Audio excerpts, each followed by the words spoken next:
প্রিয় বন্ধুরা, দেখতে পারছো বৃষ্টির মাঝেই আমার কাছে মনে হচ্ছে আমি এই রাস্তার উপরে দাঁড়ানো নাই, আমি মোডেলগঞ্জ পানগছি নদীর উপরে দাঁড়িয়ে আছি। আমার কাছে মনে হচ্ছে প্রিয় বন্ধুরা, এই হচ্ছে আমাদের বাংলাদেশের রাস্তার পরিস্থিতি। প্রিয় বন্ধুরা, 13 নং নিশানবাড়ি ইউনিয়ন 2 নং ওয়ার্ড নিশানবাড়ি রাস্তার পরিস্থিতি। তাই আমরা চাই তুলে ধরার একটাই উদ্দেশ্য, আমরা খুব শীঘ্রই যেন এই রাস্তা আমরা উপহার দেখতে চাই। অধ্যক্ষ আব্দুল আলিম স্যার সংসদ সদস্য, তার মাধ্যমে একটি সুন্দর রাস্তা উপহার দেখতে চাই। প্রিয় বন্ধুরা, ওয়েলকাম জানাচ্ছি আপনাকে আমার ফেসবুক পেজে স্বাগতম। প্রিয় বন্ধুরা, আপনাদের সাথে আছি আমি বিডিএস নূর।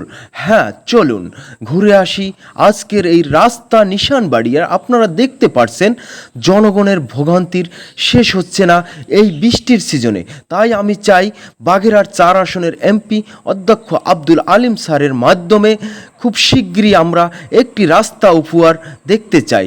প্রিয় বন্ধুরা, ভিডিওটি স্কিপ না করে শেয়ার দিয়ে অন্যকে দেখার সুযোগ করে দেবেন। আপনাদের সাথে আছি আমি বিডিএস নূর। অবশ্যই ফলো দিয়ে পাশে